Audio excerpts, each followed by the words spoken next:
what's up? Hello, it's Katie Colson here. Welcome back to my channel. And today we're going to talk about all the books that I need to read for the end of the year. There's a lot to choose from.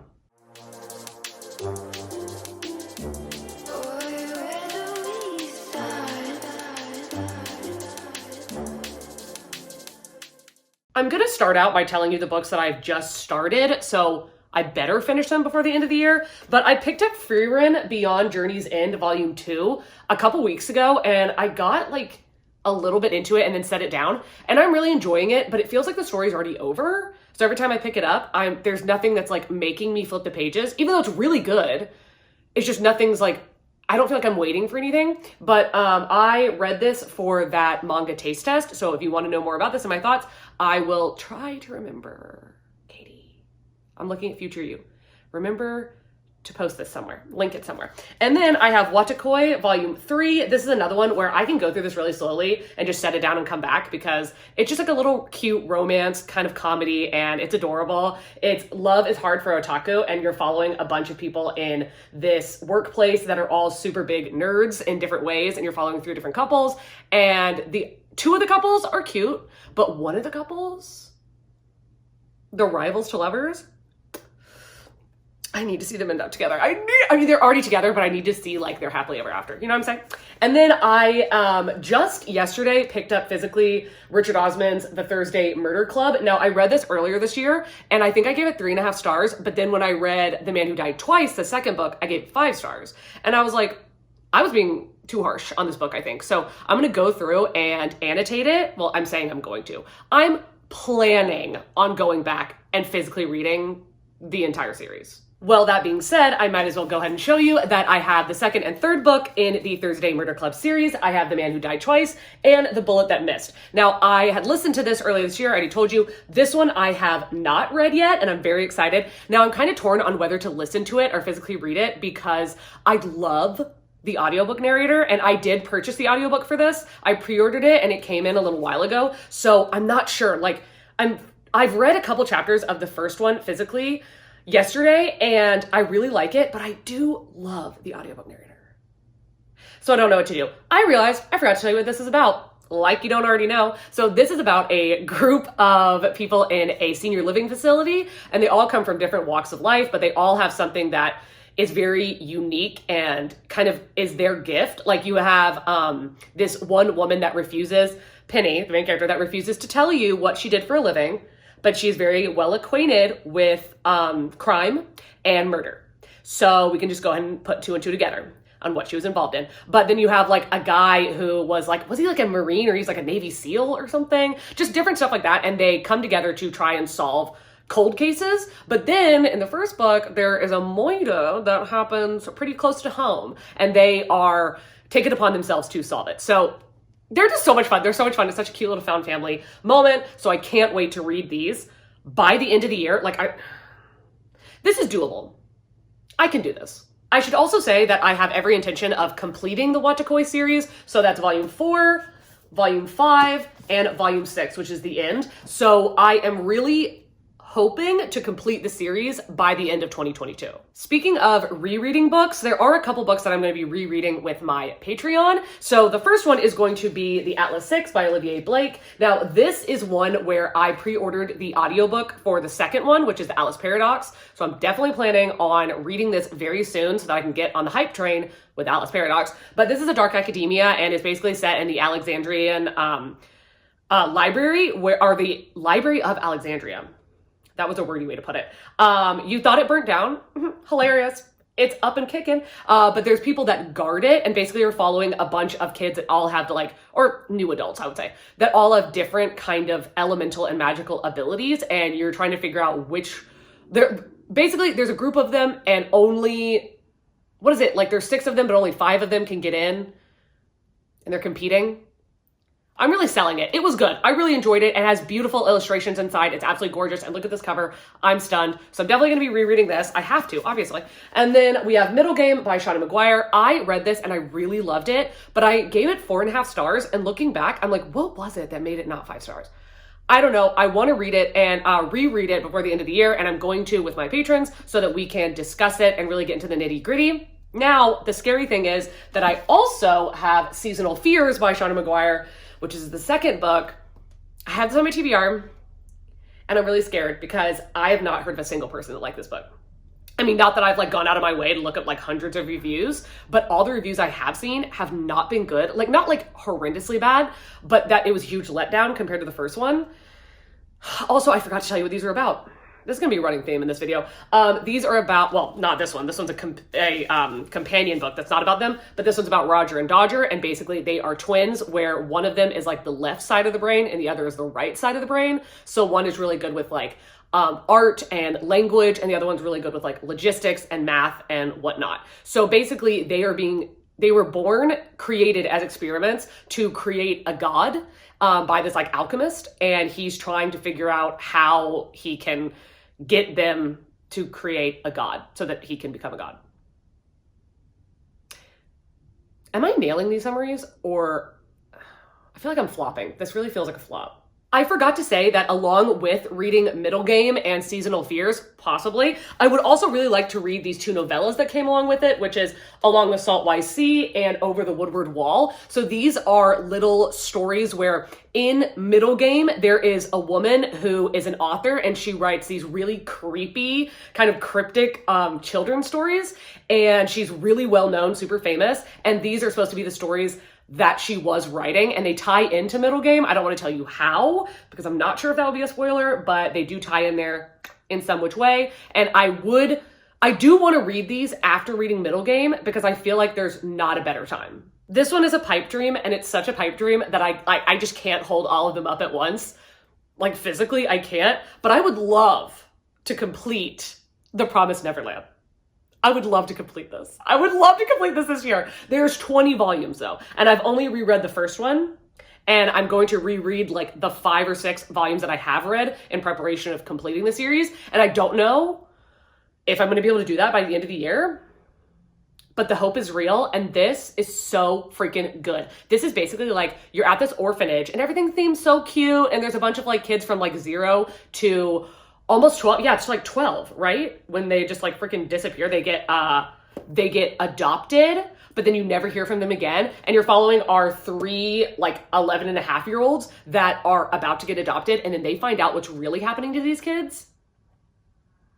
And I don't want to tell you what it is, because it is truly terrifying. It is scary. Like, yeah, it's cute and they're children, but the shit that's happening to them, it's a monster mashup. It is scary, ooky spooky. Oh my God, and I freaking love it. And I've heard that the second season of the anime is hot garbage, so I don't want to watch the anime instead of reading it. So I'm really hoping, I will at least read a couple of these volumes by the end of 2022. I have to buckle down and read volume 8 of Spy Family. I want to so badly, but then if I read it, it's over. I mean, it's not over. This is not the last volume, but then I have to wait. I don't want to wait. I freaking love, I love it. If you have not read Spy Family and you're even a little bit curious about manga, but then again, the anime is phenomenal. So if you don't want to read the manga, watch the anime. But this, I've explained this so many times. I'm sure everybody knows what this is about. It is about a spy, Twilight, or Lloyd Forger, and he is tasked with this mission to basically stop World War III from happening. And to do that, he has to, well, they don't necessarily use the word like kill him, but we all know what they're doing. So there's a guy that he needs to get close to and eliminate, and the only time he's ever seen in public is at his son's private school. And he's like, okay, this is what I'm gonna do. I'm gonna get a fake wife, and we're gonna get a fake kid, and then we're gonna look all, white collar, and we're gonna go there, and then I'm gonna infiltrate and take this man out. So the fake wife he gets turns out to be an assassin, but he doesn't know that. She's got her own games. And then we also have Anya, the little kid that he adopts, that turns out to be a telepath. But nobody knows that. It's hilarious. It's so freaking funny. Like, it's so sweet. It's so cute. So I'm absolutely gonna read this before the end of the year. I just need to get over myself and start reading it.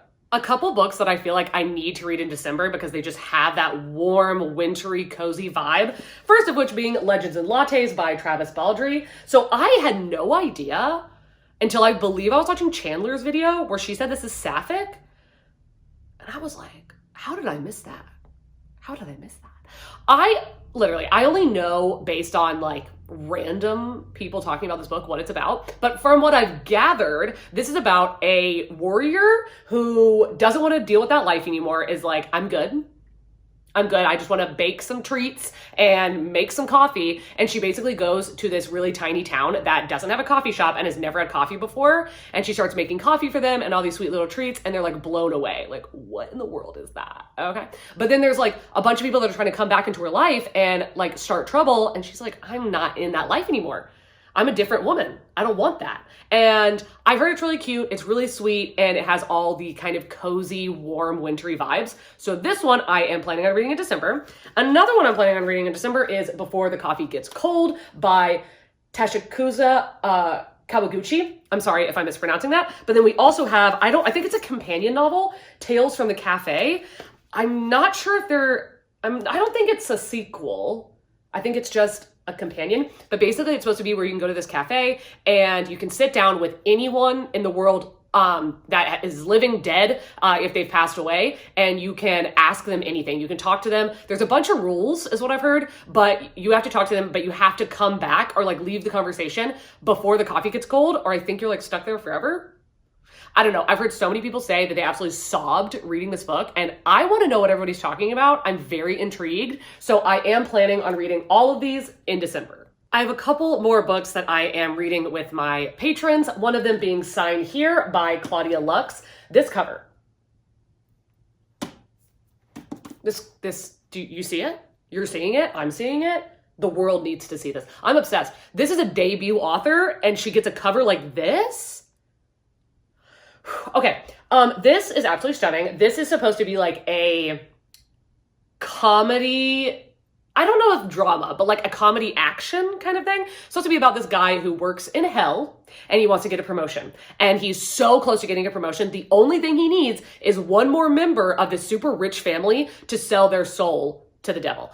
And he's like this freaking close. So we're going with him as he tries to convince one of his members of family who are all super messed up and like really messy. He's trying to get one of them to sell their soul. And I've heard, like, the only thing I've heard so far, because I haven't seen anybody actually read this yet, but there was a video where Gabby and her sister Rachel read first chapters of thrillers and horrors to see which ones that they were most excited to read. And Rachel read this, and the way she talked about it was so fun and so funny that I immediately was like, we're reading this for the Patreon. We're doing it. I'm so excited. So I am very, very pumped to read this. And the other book that we're going to be reading for November for the Patreon is The Very Secret Society for Irregular Witches by Sungu Mandana. So this is a book that I've heard so many people in just the last couple weeks raving about. So many people are reading this. It has like a 4.3 something star rating on Goodreads with a lot of reviews. And I had never heard about it before. It came out like not super recently, but like in 2022. And this is what I've heard about this book. So many people are saying, like, everybody has a collective thought, and everybody's saying that this is like if you had the House in the Cerulean Sea, but then it like had a baby with practical magic. Are you kidding? Are you kidding me? I was like, shut up. And it's so funny because so many people that are on the Patreon had already read it or were currently reading it and were like, yeah, pick it anyway because I want to talk about this with people, which I think is so cute and so much fun. And I loved The House in the Cerulean Sea. So, and we love a witchy moment. So I'm very excited. So basically you're supposed to be following this witch, Mika, but nobody is supposed to know that witches exist, and she's kind of keeping it under wraps, except she kind of posts about it on social media, and then somebody finds out and is like, hey, Mika, I actually have 3 like witches that don't know what they're doing. Can you come and like train them? And she's like, a job? A free house? Yes, ma'am. I'll be there. So we follow all that, and basically like they're on the secluded island, and they're supposed to be like, is he a librarian? They're supposed to, or like an architect? I'm forgetting, but there's a man, Jamie, and he's burly, and he's like, no new friends. Like, I want to protect my family at all costs, get out. But then I'm going to assume that Mika and him fall in love. That's my assumption. Okay. Also, my assumption is that based on the cover of this book, I was trying to look into it because you might not be able to tell by how small this cover is, but the witch is clearly a person of color. And I was trying to look up like, what representation it was. And I couldn't find anything. Maybe it was the way I was Googling it, but I couldn't find anything about that. But the main, or not the main character, the author, Sungu Mandana, she grew up in, or was born in Bangalore, which is in India. So And she looks like, if you look up a photo of this author, she looks like a carbon copy of the cute little witch. It's on this cover, which I love. I'm like, yes, get your representation, girl. So I'm going to assume that Mika is Indian. I could be wrong. That's an assumption I'm leaping to. So I hope I'm right. If I'm not, I'm very sorry. I will correct myself upon reading it. But this is another book that I'm going to be reading with the patrons. Now I'm going to tell you about a lot of audiobooks that I bought during the audiobook sale.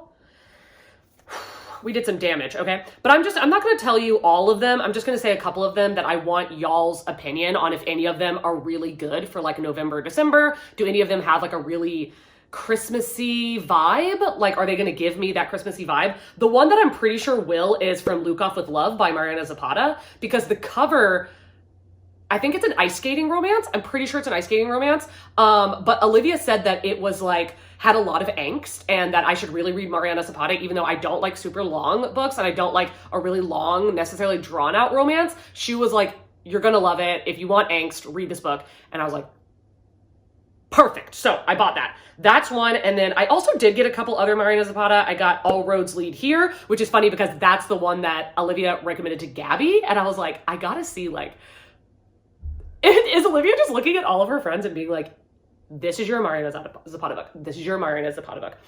And honestly, I love that. So can't wait to see what she picked for me. And then I also got Culty, which I think is the football one. And All Roads Are Here to Here. Is it hockey? You can tell I know so much. I was just like, it's $4, buy it. And then let's see, I'm considering reading Project Hail Mary by Andy Weir, which is oh my God, I almost gave away the spoiler. I'm sorry, I've watched so many reviews about this that I basically know everything that happens. But it's about a guy in space and he gets stranded there. Yep. Not going to give anything away. I have the entire Zodiac Academy series. Well, not the entire thing. I think another book has come out since I bought these, but I have 7 of them. And I kind of want to binge it, but I don't know if I have time for that this year. And then I also have 10 of the Cradle series, The Unsold by Will White. I cannot read all of those by the end of the year. I could start it, but I'm kind of terrified. Anyway, okay, I'm gonna cut myself off because honestly, that's so many books already, and I've already read way too many books this year. So hopefully I can make a decent chunk out of all of these books I say I'm gonna read. And other than that, they will shift back on over to 2023. So let me know down below which ones you want me to prioritize. If there's any of them you want me to do as reading vlogs, I will be happy to do so. If you want to follow me on Patreon, Instagram, Goodreads, anything, I will have a bunch of links down below that you can either follow me on social media or help support this channel in any way. I want to thank all of you so much for continuing to watch my channel, for subscribing, for liking, for commenting and engaging with me, and for anybody that reaches out. I just think that is so incredibly sweet. I forgot to tell you what you should leave if you've gotten this far into the video. I was gonna say, no, wait, this is better. Leave the devil emoji for sign here if you've gotten this far into the video. Thank you so much. I hope you're all having an amazing day, evening, night, dusk, dawn, whatever it is you're having in whatever part of the world you are currently having it in. And I'll see you in a video coming very soon. Bye.